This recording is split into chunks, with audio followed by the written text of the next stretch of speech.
They forgot my birthday for the second year in a row. 6 days later, I got a ping from Dad, just $300 for the catering this Sunday. I sent $1 back with a memo, "You missed my birthday. I'm skipping your tab." Then I froze the family fund, reclaimed the reservation, and sent refund requests to every vendor. The family group chat lit up, all caps. Later, my parents made their first accusation. The message arrived exactly 1 week before my birthday, dropped casually into our family group chat like a hand grenade disguised as small talk. Mom had this particular talent for making every family announcement sound like a celebration, even when it was really just another invoice with my name on it. "Hey, everyone! Getting everything ready for Sunday. Can you believe we got catering for only $300? Thanks again, Brian." I stared at my phone screen, reading those words twice, then a third time, waiting for the part where this made sense. 7 days until my birthday. 7 days, and they were already planning something for after it, already spending my money on their party, already moving forward as if I didn't exist except as a source of funding. The audacity shouldn't have surprised me anymore. Since January, it had been constant, a steady drip of financial requests that had turned into demands, then assumptions. 100 here for the emergency vet visit, 500 there for Mom and Dad's last-minute anniversary dinner, 3,000 for my brother Daniel when his car died and he claimed he'd lose his job without it. Every time I sent the money, it disappeared into their lives like water into sand. No thank you, no follow-up, no acknowledgement until the next crisis required my attention. But this was different.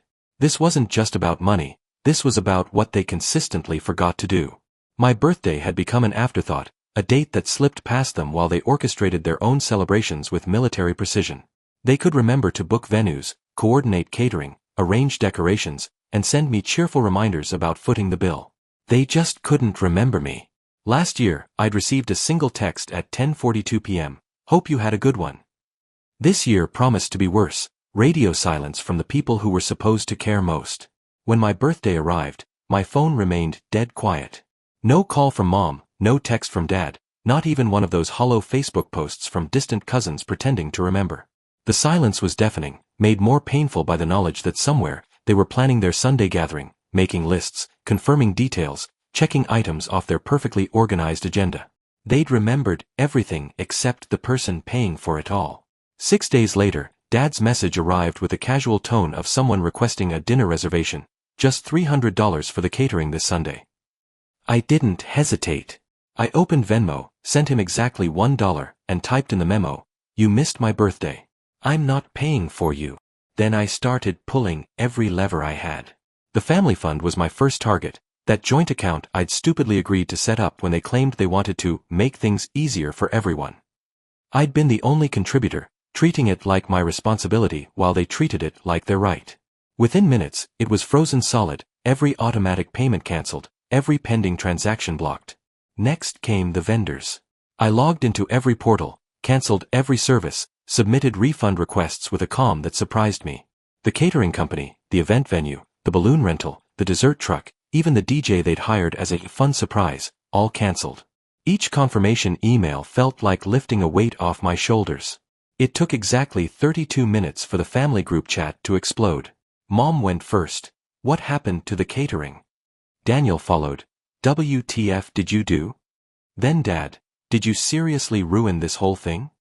I said nothing and watched the storm build.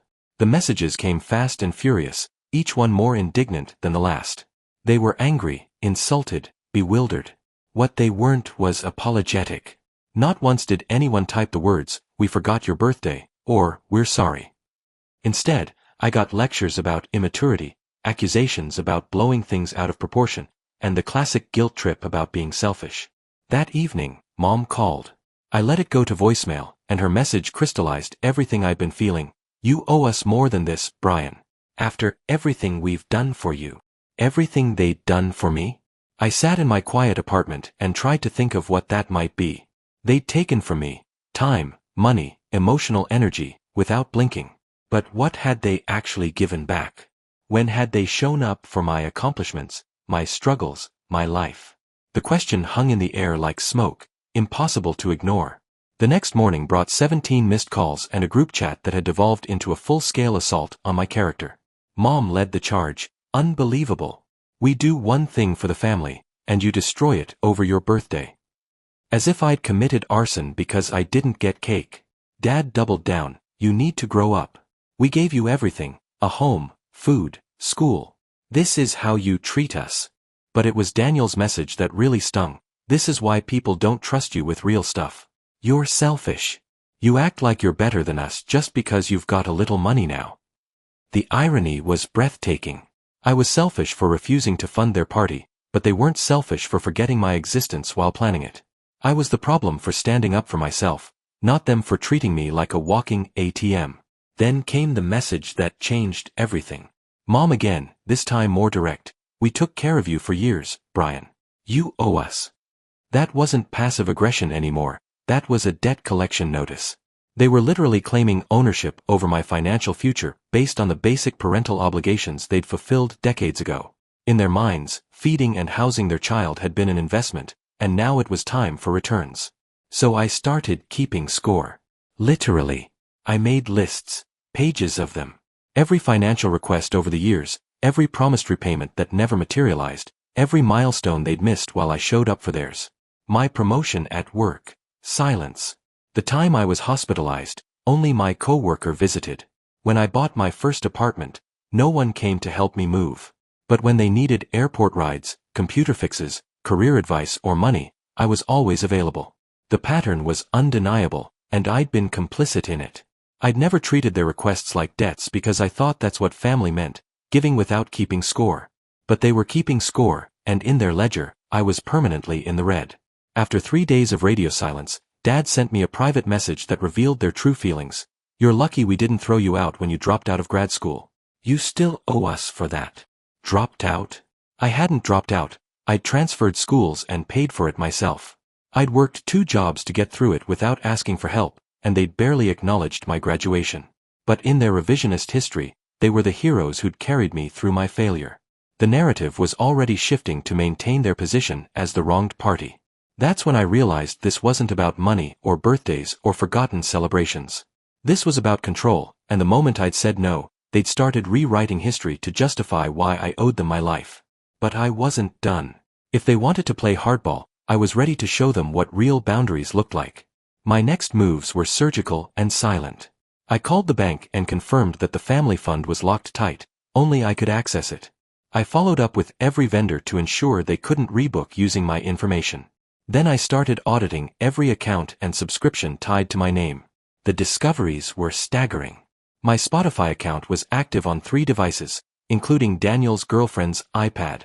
My Amazon Prime membership had been transformed into their household supply line. Dog food, curtain rods, random tools for Dad's backyard projects. Netflix, HBO, Disney+, all paid for by me, all used by them. I began cutting ties systematically. Changed passwords, removed devices, cancelled linked cards. I wasn't going to subsidize their lifestyle while they treated me like an unpaid bill. They noticed immediately. Mom's confused text about Netflix not working. Daniel's casual request for the new Prime password. Dad's attempt at reasoning. If you're doing all this to prove a point, you're only hurting yourself. He genuinely believed this was temporary, a tantrum that would pass once I remembered my place in the family hierarchy. He couldn't fathom a version of me that wouldn't eventually cave to their pressure and return to my role as the family ATM. 2 days later, Daniel confirmed their mindset with a message that left me speechless. Hey man, I was going to take Kayla to that restaurant you booked for Sunday. You didn't cancel that, right? No apology. No acknowledgement of the birthday they'd all forgotten. Just concern that I might have inconvenienced his date night by reclaiming my own money.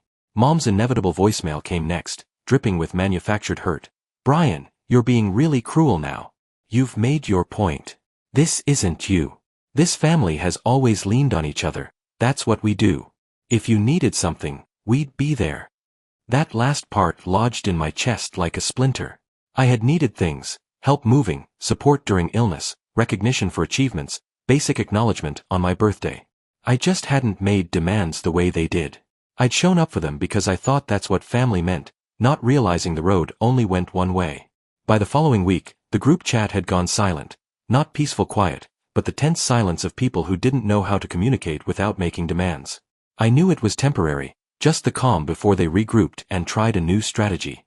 I used the time to continue building my wall. Changed my phone plan to individual coverage, removed Dad as my emergency contact, updated my insurance beneficiaries. I even pulled my credit report, paranoid they might have tried to open accounts using my information. Nothing yet, but I set up alerts just in case. Right on schedule, Mom's next attempt arrived, a carefully crafted email with the subject line, "Let's talk." The message was a masterpiece of manipulation, expressing fake concern while delivering subtle threats. "We understand you're going through something. We're worried about you. This behavior isn't like you. You're isolating yourself from people who've always been there.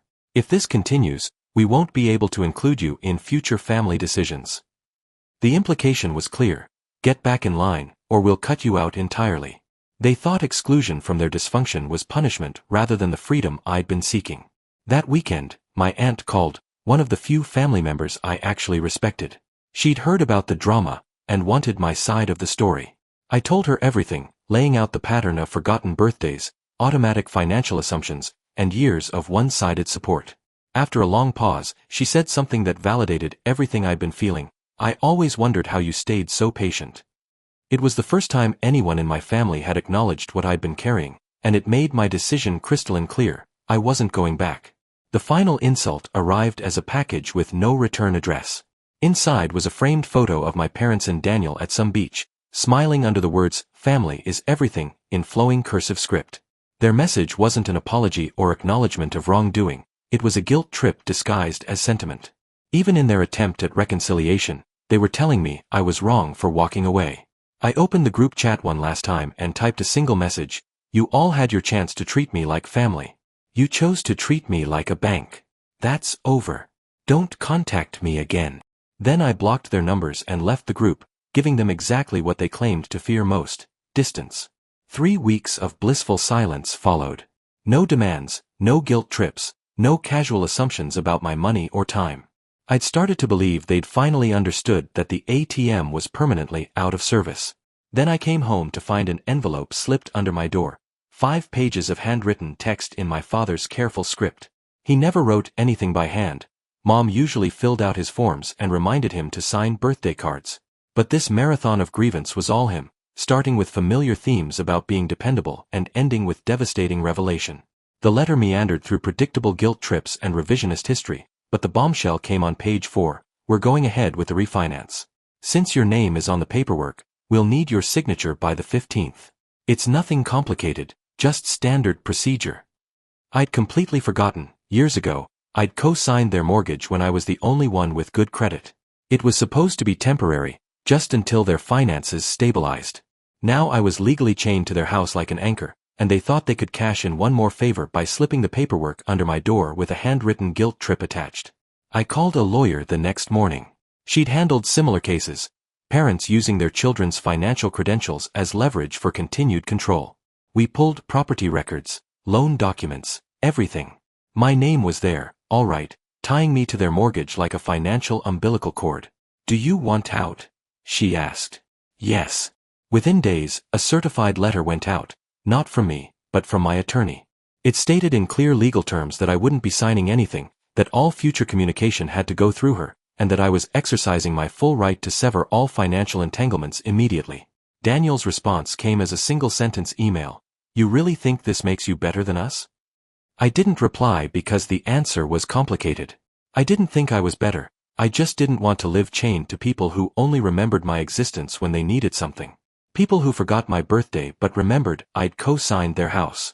People who claimed family meant leaning on each other but only leaned one way. A month later, the legal process was complete.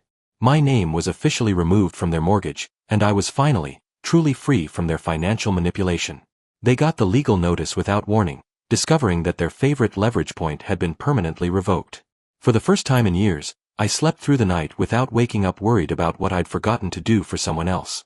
Then came the strangest call of all, from Ridgeway Storage, informing me that my mother had tried to access a unit listed under my name.